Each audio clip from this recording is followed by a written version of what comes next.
All right, let's get started. So, like you might have seen in the email invitation I sent out, we're going to be talking about tips for organizing essays that you would write.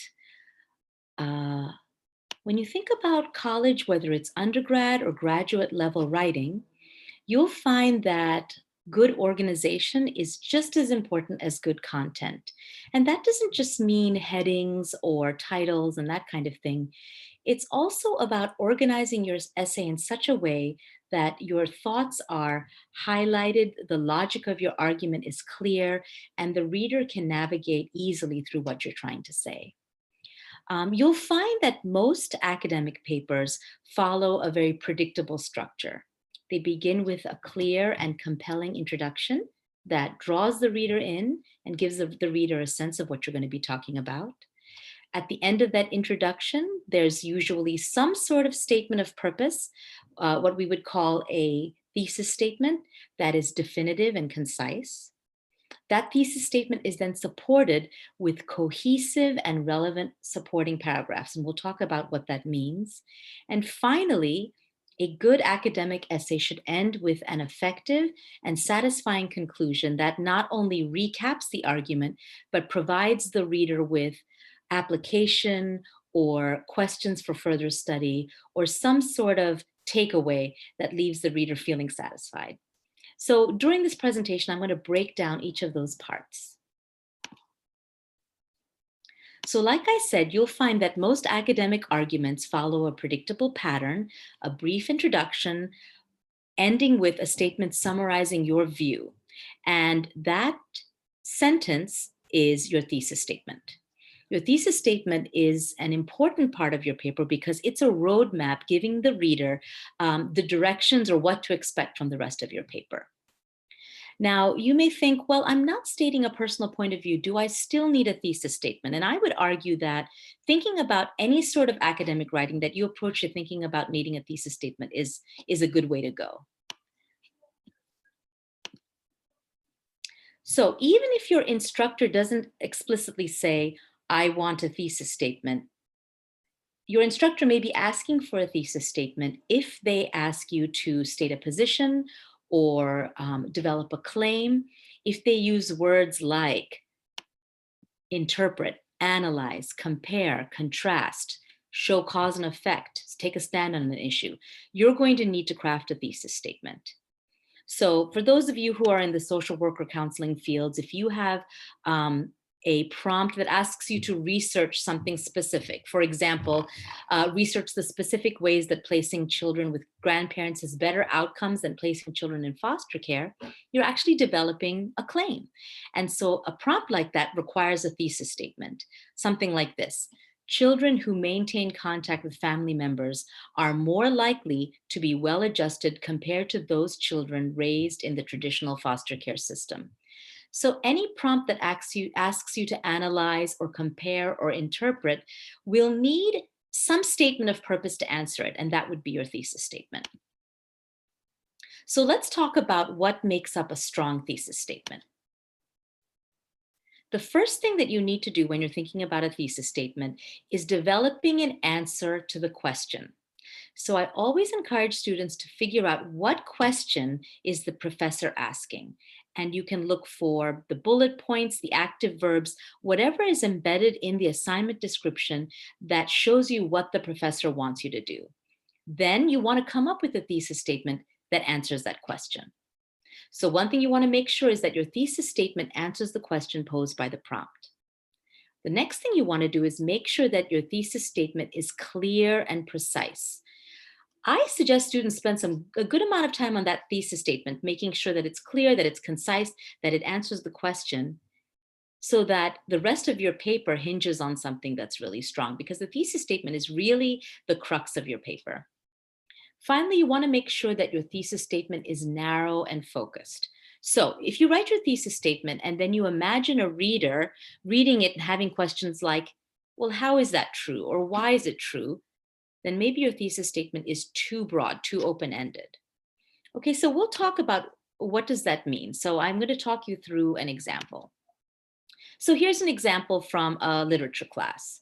And the professor asks you to identify and analyze a significant theme in, this is a short story, Flannery O'Connor's A Good Man is Hard to Find.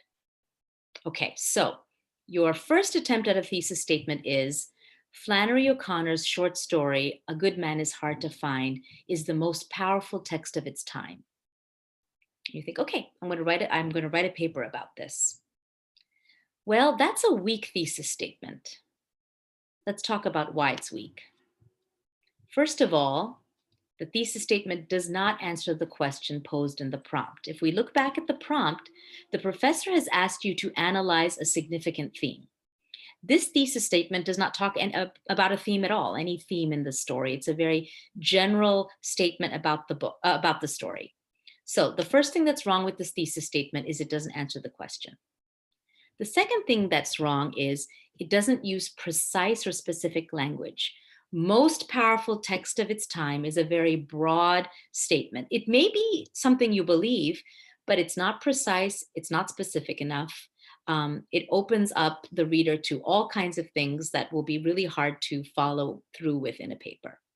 So, thesis statement doesn't answer the question.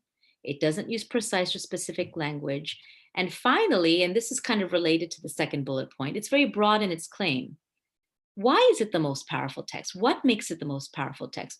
It leads to all kinds of questions. Because it does that, it's too broad. So the first attempt at the thesis statement doesn't really work. So let's go back and try another thesis statement. Here's the second attempt. In her short story, A Good Man is Hard to Find, Flannery O'Connor exposes the hypocrisy in Southern gentility. All right, now this is a little bit better.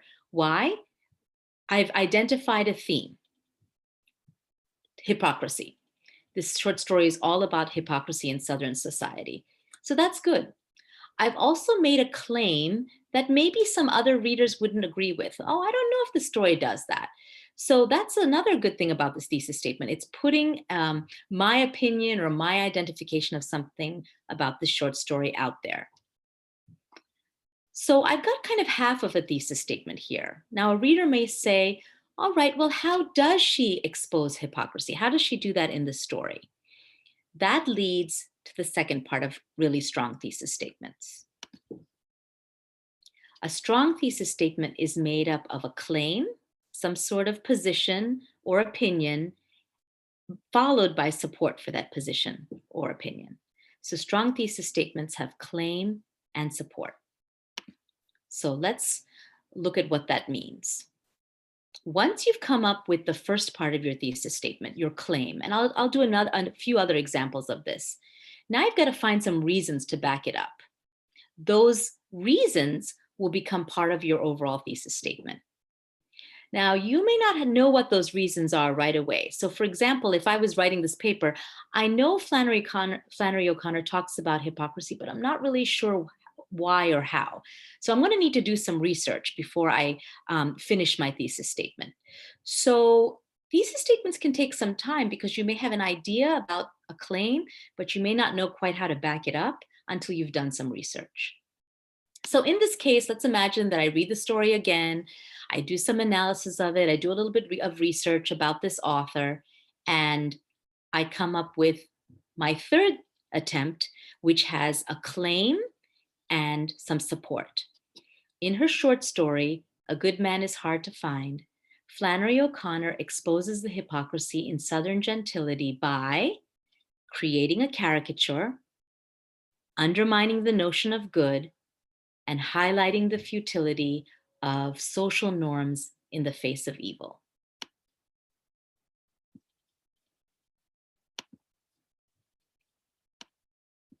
One thing to remember is a thesis statement is not the topic. The topic is Flannery O'Connor's short story. A thesis statement is a narrow statement showing a claim and support. Here's another example. Your professor has asked you to analyze a social or political issue. A lot of you will do this kind of thing in your classes.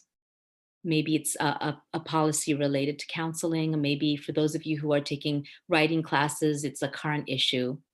Let's say you want to write about the legalization of marijuana. Legalization of marijuana is your broad topic, but it's not your thesis statement. So if your professor asks for a thesis statement, you say, oh, the legalization of marijuana. No, that's your general topic.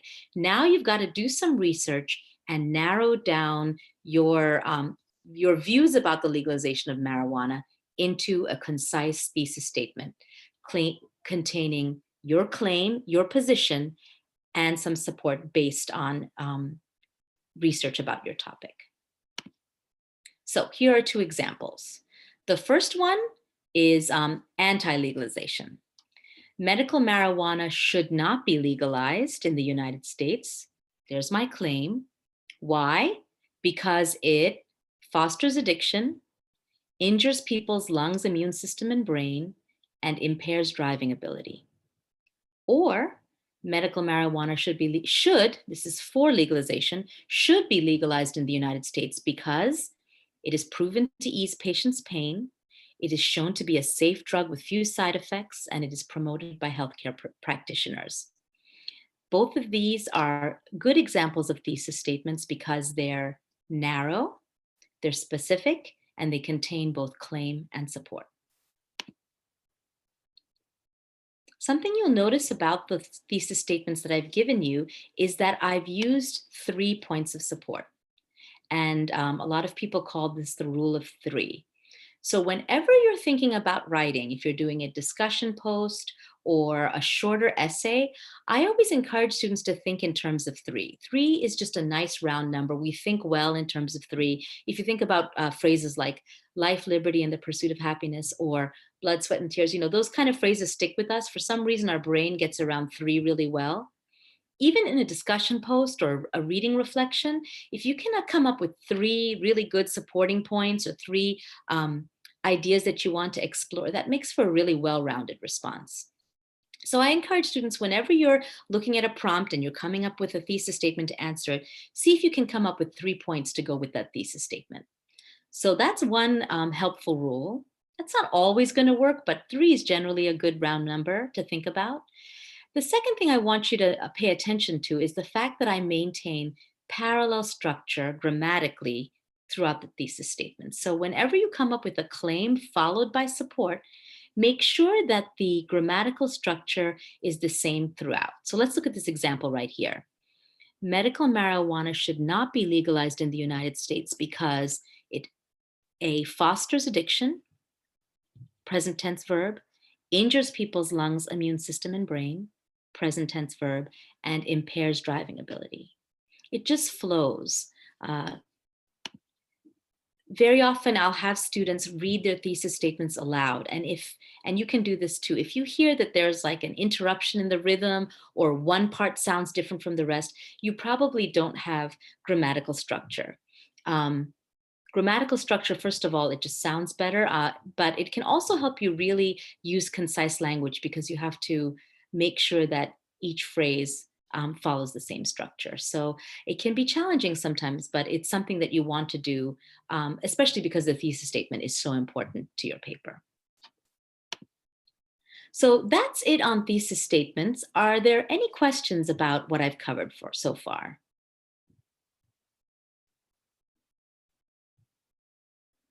Okay, then let's keep going. So you've got a great thesis statement now. You know the general direction of your paper. The next building block to your paper that's really important is the paragraph. And so I'm going to talk about some strategies for writing effective paragraphs. Even though talking about paragraph writing sounds like something, that we should be thinking about in grade school and not at graduate or undergraduate level writing, I have found that when students at any level focus on good, strong paragraphs, that it just revolutionizes the entire paper. So you want to make sure that you do focus on your paragraph structure. If you can present effective paragraphs in a clear and organized fashion, that stay on point with your topic and your thesis statement, you're not only going to find that you have a paper that flows well, but when you want to revise, when you want to change the order of points, or if you want to add a counter argument or add another point, it's going to be a lot easier because the building blocks of your paper are so clear and organized. Some general rules about paragraphs: you want to make sure that they clearly support your thesis statement. So as you're looking over a paper, if you have a paragraph that does not support your thesis statement, if it's off topic, take it out. So paragraphs that clearly support your thesis statement, paragraphs that follow a logical progression. So one paragraph should lead to the next. If you're making an argument, I often encourage students to order their paragraphs in order of importance from least important to most important. If you have a series of questions in the prompt that your professor wants you to answer, then use those questions to order your paragraphs so that your paragraph structure mirrors what the professor is looking for in the prompt. However you do it, you want to make sure that your paragraphs make sense in the order that you've placed them. So paragraphs should support your thesis statement. Paragraphs should follow a logical, clear progression. And finally, paragraphs should be connected with smooth transitions. And that's sort of the icing on the cake that really elevates a mediocre paper to an excellent paper. And we'll talk about how to do that. So the first thing that seems really elementary, but really key to good writing is developing effective topic sentences. So you've got a thesis statement, you've got sort of the statement of purpose. Now you want to break that down paragraph by paragraph. So you think about your paragraph and you think about what's the main idea that I'm going to cover in my paragraph. Maybe it's that first supporting point from your thesis statement.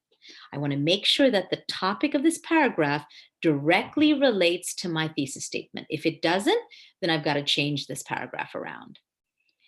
I'm thinking about the topic of my paragraph. I'm talking about the legalization of marijuana, but now I want to focus it to a very specific controlling idea. I can't cover everything about marijuana in this particular paragraph. So when I think about a topic sentence, I'm thinking about the topic of the paragraph and the controlling idea. Let's look at these examples because that'll help to make this clear. I've written these where I've put the topic of the paragraph in italics and the controlling idea in bold, and given you some samples of effective topic sentences. So for example, if I'm writing a paper on online education, this paragraph that I'm going to write, the topic is online education, but I'm narrowing it with a controlling idea. Online education is a better alternative for busy adults. Now I've got a really focused paragraph that will address this very specific idea. Here's another one. Someone's asked me to write a paper on effective leadership. In this paragraph, I'm taking the topic effective leadership, but I'm controlling it with requires specific interpersonal skills. Another one on successful organizations are often characterized by 4 important qualities. So what I found is students will often start their paragraph with the topic of their paragraph, but they don't narrow it to one controlling idea. And so they end up with really long paragraphs that kind of ramble and cover lots of ideas. And then the professor reading that paper has a hard time following the logic of their argument because they've put lots of ideas together in one paragraph. Tight, focused paragraphs are key to effective writing. A rule of thumb, if your paragraph is more than a third of a page to a half page, if you're starting to write paragraphs that are like a page long, they're probably too long. You've probably got too much in there, and you need to cut your paragraph, your topic sentence down a bit so that you can have a focused paragraph to go along with it. Any questions about topic sentences? All right, so I've got my paragraph, I've created my topic sentence. The next step is to make sure that the meat of the paragraph, the stuff in the paragraph, directly supports my topic sentence. So my topic sentence should be followed with 3, 5, 8 sentences supporting that topic sentence. That might be in the form of facts or examples, quotes or paraphrases, anecdotes or narratives, statistics, whatever I take either from my own interpretation or the research out there, it should directly support the topic sentence. If it does not have anything to do with the topic sentence, it belongs in a different paragraph. Cohesive paragraphs are all related to the topic sentence. They're like a nice bubble. So remember that the evidence in the paragraph should support the topic sentence, and everything in that paragraph should relate to the overall purpose of the essay. So a good rule of thumb is, does my evidence in this paragraph support this topic sentence? And then, does everything in this paragraph support my thesis statement? If there's a no somewhere, that means something needs to be changed or eliminated because I'm going off topic. I'm starting to ramble. All right, so my paragraph has a clear topic sentence. It's got evidence to support that topic sentence. The next thing I need to do is make sure that I'm connecting all of this to the rest of the paper. So when you write a paragraph for academic essays, you can't just stick statistics or examples or quotes in. You need to do the work of connecting all of that to the overall purpose of the paper. So if you give a quote or a statistic, you need to share, what does this information mean? Why is it relevant to the overall point I'm trying to make? How is this information important? And one way that you can do that is using the acronym ICE. So let's say that you're writing a paragraph, you've got a nice, clear topic sentence, and then you want to give some information from a researcher. The first thing you want to do so that the reader knows where you're going is introduce that information. If it's a quote or a paraphrase, let us know what's coming. Smith states, or researchers claim that. I introduce your evidence. Then cite your evidence. So if you're using MLA citation, you would have a parentheses with the author's name and page number at the end. If you're using APA formatting, you might have a narrative citation or you may have a parenthetical citation. But whatever style you're using, introduce your information, cite your information, and then the step that a lot of students miss is the E, explain. And this is where you're tying all of this back to the rest of the paper. Explain why this quote, this statistic, this paraphrase is important to your argument. And you can use words like, essentially, the researchers demonstrate through this study that the legalization of marijuana is effective for pain management, or this supports the overall theory that, and relate it back to your thesis statement. When you create these sort of chains between your information and your thesis statement, you're doing work for the reader. You're creating logical connections that make the reader's job easier. You want to make the reader's job easier. You want to make the professor's job easier. If you find that you're getting comments like not clear or lack of evidence or lack of connections, this is the kind of thing that the professor wants to see. They want to see how you're making connections between the research and the overall purpose of the paper. So the ICE template is a really helpful way to do that. Any questions? Can you leave that up a little, or will this be posted somewhere? Yes. So at the end of the presentation, I will email this link to you, Shauna. So you'll have this. Okay. Yep. And I'll also email a link to the Zoom recording. So you'll have both. Okay. Thank you. Yeah, sure.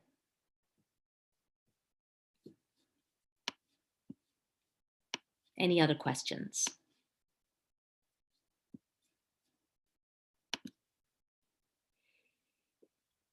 All right. So after you've created your topic sentence, you've got your evidence in there, you're starting to make connections with your overall paper, you're going to want to make sure you use transitions. Now, a lot of us use transitions at the beginning of paragraphs, and we use words like first and second, and those are really good to guide the reader through your argument.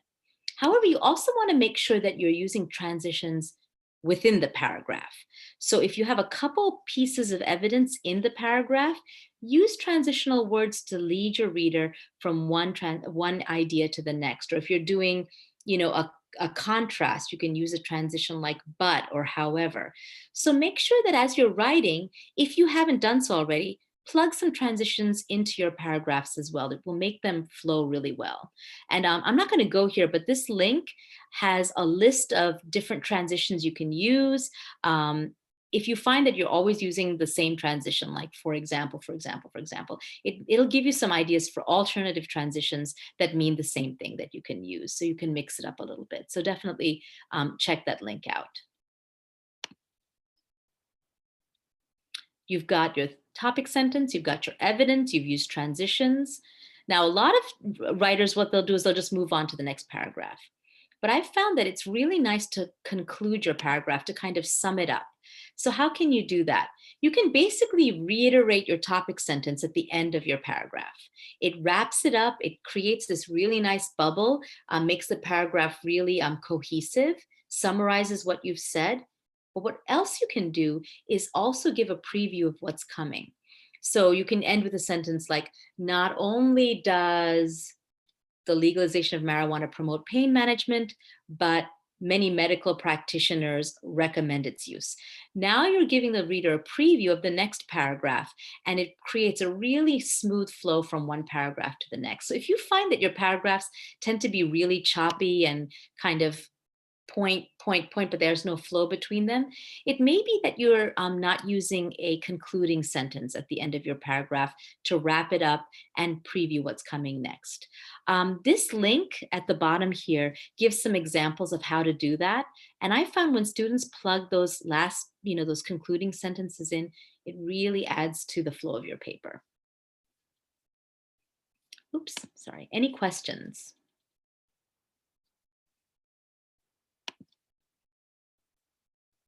All right, so what I've done here is, I'm just going to move these Zoom screens down, is given you an example of a paragraph that has highlighted, move this over, its parts are highlighted and indicated in color to show you a well-rounded paragraph. And I pulled this out of an academic research article. As you can see, it's using APA formatting, and I highlighted the topic sentence in red, so in yellow. Definitions of at risk are many. So definitions of at risk is the topic, are many is the controlling idea. So I understand that this particular paragraph is going to give me definitions of at risk. And then what I've done is I've underlined support for the topic sentence. So everything in the paragraph has to do with definitions of at risk. And you'll see that it's a very cohesive paragraph. The writer has not put things in that have nothing to do with definitions of at risk. In green, I've given you an example of the ICE structure. So there's an introduction, some define, then there's the quote, there's a citation. So I, introduction, C, citation, Burt, Resnick, and Novak, 1998, page 29, followed by E, an explanation that ties the quote to the rest of the paragraph. These authors continue and suggest, after a review of the literature, that 4 different theories contribute to the understandings of risk. So there's that tie again to this definitions, understandings of at risk. I've highlighted in blue transitions that the writer uses in the paragraph. And finally, in red, the concluding sentence. The transition finally alerts the reader that this is the conclusion of the paragraph. Some understand risk only when there has been engagement in problem behaviors. So it sums up the list, but it also lets me know, okay, something is coming next, engagement in problem behaviors. So a paragraph like this is just a really good example of one that's cohesive, it's relevant, and it'll flow nicely with the what comes before and what comes after. Any questions?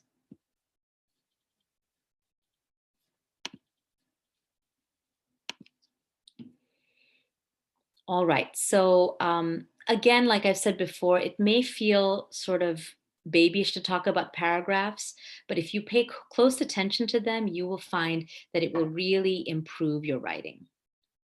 As I talked about earlier, if you're finding that you have these really long paragraphs that are taking up a page or more than a page, it may mean that you're not breaking your writing down into clear, focused topic sentences. So, if you're facing an assignment, my suggestion would be after you've come up with your thesis statement, is to start mapping out your paper by figuring out what your topic sentences are going to be, because those are going to be the main points in your paper. And if you've got a series of clear, focused topic sentences, then you can expand them into paragraphs that are probably not going to be overly long. If you've got lots of really short paragraphs, 2, 3 sentences, then maybe you're not giving enough evidence for your topic sentences. So remember the rule of three. I would say at least 3 pieces of evidence for each topic sentence. So if you've got a topic sentence, about 3 pieces of evidence, and a concluding sentence, then again, a good rule of thumb is that a paragraph should be at least five sentences long.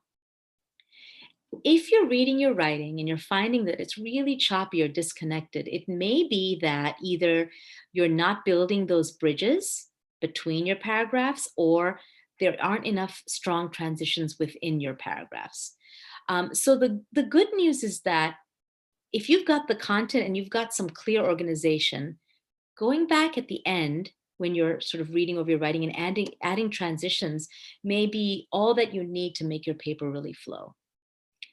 So keep these sort of steps in mind as you're writing. Clear thesis statement. Topic sentences that are focused that support my thesis statement. Evidence to support each topic sentence. Transitions and concluding statements to make each paragraph tight, cohesive, and to make paragraphs flow one to the next. Any questions before I move on to introductions?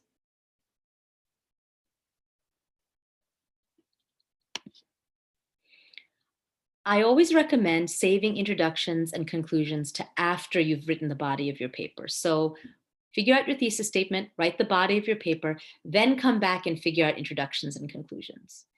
Don't wait too long to write your introduction, though, because the introduction is the sort of the first impression you'll make on your reader. So you want to make sure that it's good, that it's clear and compelling. I like students to think about an upside down triangle or an inverted pyramid as the way to imagine an introduction. Even for an APA paper where you have an introduction, you kind of want to think about the upside down pyramid, because you want to think about setting the context, setting the stage. So just imagine that that image as I talk about the introduction. So you want to start with a hook, some way to grab the reader's attention, and then you want to transition from that hook, that broad idea that you've set, to the specific purpose covered in your paper. And at the end of your introduction, you want to end with your thesis statement. Even if you're writing an APA formatted research paper, it's really good at the end of your introduction to reiterate the purpose of the paper.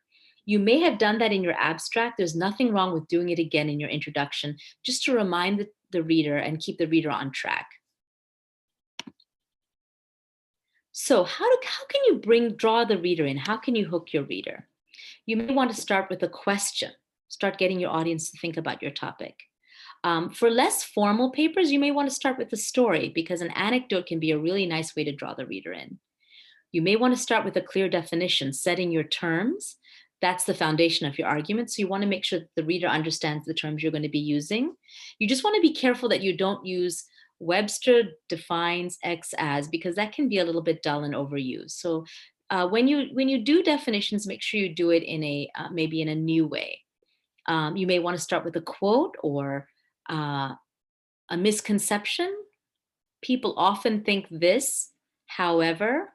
You may want to show them how complex your idea is, that there's a paradox in there. You may want to start with a statistic or a surprising fact, something that's little known. Even for the most academic paper, there's nothing wrong with starting in some way to draw your reader in, to engage your reader in, talking about maybe the seriousness of your topic, or the fact that it's something that's very current and very challenging. But those are just some ways to hook your reader, to draw them in.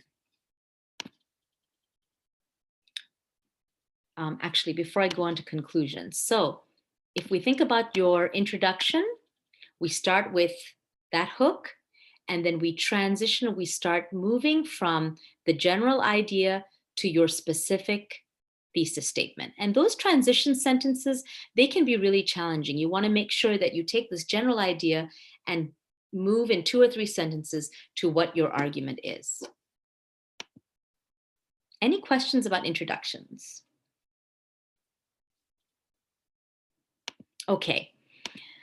Well, just as we think about the introduction as being an upside down or inverted pyramid, we think about the conclusion as being a right side up or a regular pyramid. So the conclusion is the last impression you're going to make on your reader. So you want to make sure that it's just as good, that it's memorable, that it's satisfying. I suggest write your body, write your introduction, and then write your conclusion. So if we think about the pyramid starts narrow and then goes broad. So start by restating your argument, restating your thesis, reiterating what you've been arguing. Even in APA formatted academic papers, restate your thesis in the conclusion, summarize your argument, and then go broad. This is where you might give practical implications. You may talk about the broader context for your argument. You may talk about what potentially could happen if your point of view is not adopted, or if your argument is not paid attention to. You may want to talk about future questions that need to be researched that are out there in the field. If you introduced an idea or an anecdote at the beginning, maybe you revisit that anecdote in the context of your argument. Is there something that you want to emphasize? Basically, what do you want your reader to walk away with? Is there a solution you want to propose to a problem or question that you presented? The conclusion is a great way to do this. Now, this is not where you're bringing in new evidence. This is where you're taking the evidence that you've already presented and applying it, giving the reader something to do with what you've presented. If you think about a really good sermon, a good sermon ends with something that you walk away with. What shall I do now? How should I change? What can I do differently? In the same way, even an academic paper should have some sort of takeaway for the reader. Any questions about conclusions? Okay, so here at the end, I've given you, I know I've worked with a lot of you. Some of you have even come into the center, which is wonderful. I've given you information about how to contact us. The great thing now is that on your Canvas course page, on the left-hand side, you'll see Ally Center. If you click on that, it will take you right to a page that has lots of writing resources, as well as a link to schedule appointments with us. So I know this was just sort of a general, broad discussion about writing, but if you have more specific questions or specific questions about assignments, please consider setting up an appointment. We do face-to-face as well as Zoom appointments. We have appointments during the workday as well as in the evenings. But I want you to know that the Ally Center is here for you. I know that there's a large volume of writing with your courses, and it can be intimidating. And so I want you to know that we want to support you with that. Okay, I'm going to stop sharing now. Are there any questions that I can answer about writing? Anything that wasn't clear before I let you go? I have a question. Yes. So do you need to do a thesis statement? So a paper that I'm getting ready to write now, it's talking about synthesize the major concepts and principles. So there's no, and I'm looking through here, there's no issue. And they talk about, give the proper definition of the humanities. Mm-hmm. So the paper. do I do a Yeah. thesis statement, or how do I? Yeah.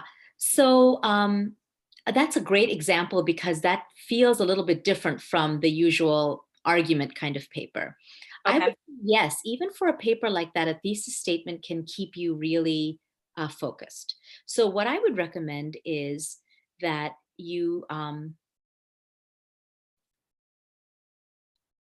would suggest putting the definition of the humanities as part of your thesis statement and saying something like, humanities is fill in the blank, and the ecology of literature, let's say, because you have to choose an ecology of meaning, right, for that course? Yes, and I picked history. Yay! Okay, good. So the ecology of history is one way for understanding the humanities, because history, and give 3 examples of how history helps you understand the humanities. Does that make sense? So Oh, yeah. you're giving a kind of a one sentence that will be a map for the entire paper. Now you can, after the thesis statement, if you want to talk more about what the humanities is, you can follow that. So for example, I think of the humanities as sort of an exploration of the meaning of human experience. So I would say something like, humanities is the exploration of the meaning of human experience, and history is one way to examine that experience because it focuses on war, conflict, and politics, something like that. That's not a great example, but Gotcha. that can then follow with a more detailed definition of the humanities. And then after that, your professor now knows, okay, she's going to talk about history and she's going to talk about these 3 elements of history. So does that help, Lakita? Oh, That, yeah. That okay. does. I don't know if anyone else here is in Hume 101. That's a really challenging course and that's a challenging paper. So if you want to do a one-on-one about that paper, I would be more than happy to do that, because I know that's kind of a different sort of paper than what you might be used to. So keep that in mind. Good. I'm going to take you up on that offer. Okay, good. Good. That would be great. Any other questions? Those of you who are doing APA formatted papers where you have the benefit of headings to help you organize, use those headings as kind of general topics, and then make sure that the paragraphs that follow have topic sentences that sort of imitate that heading and then maybe get a little bit more narrow. So if you have a heading like examples of marginalized populations, then you can follow where each paragraph is a topic sentence. One example of a marginalized population is the incarcerated population.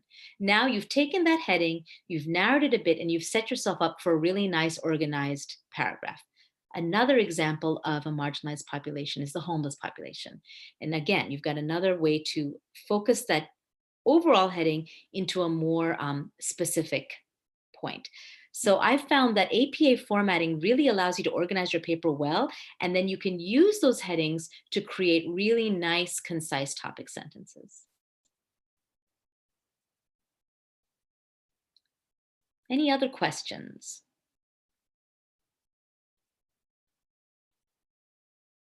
Well, thank you so much. I wanted to had a quick question. Yes, please. When you say the topics that we come up with topics for the paragraph, that we're pulling this information from the paper, like the research papers that That's were right. right. That's right. Yes. Mm. So Okay. that's a really good point, Shauna. So even your thesis statement, your like overall argument, you may not be able to get it all right away until you've done some research. So sometimes you have a thesis statement, you think you're going to go in this direction, and then you do a little research and you realize, I didn't know as much as I know now. I'm going to have to change that a little bit. So Lakita, when I think of your paper, you know you want to do ecology of history, but maybe you're not quite sure how history helps you explore the humanities. And you may need to do some research and then come back and tweak your thesis statement accordingly. So thesis statements are sometimes a little fluid. And Shauna, you're absolutely right. You may have a set of topic sentences that you do in an outline. And then as you do some research, you realize you've got to edit those accordingly. So that is why writing can take so long, because there's this process of research and writing and then going back and revising that you have to give yourself time for. So, and I didn't say this, but the number one key to organized writing is time management, because when you wait to the last minute, you may have the content, but the organization and the flow, it's hard to do that at the last minute. So that's why you want to give yourself a lot of time for this process. Any other questions?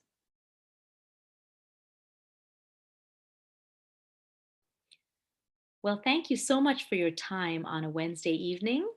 I'm going to actually stop the recording right now.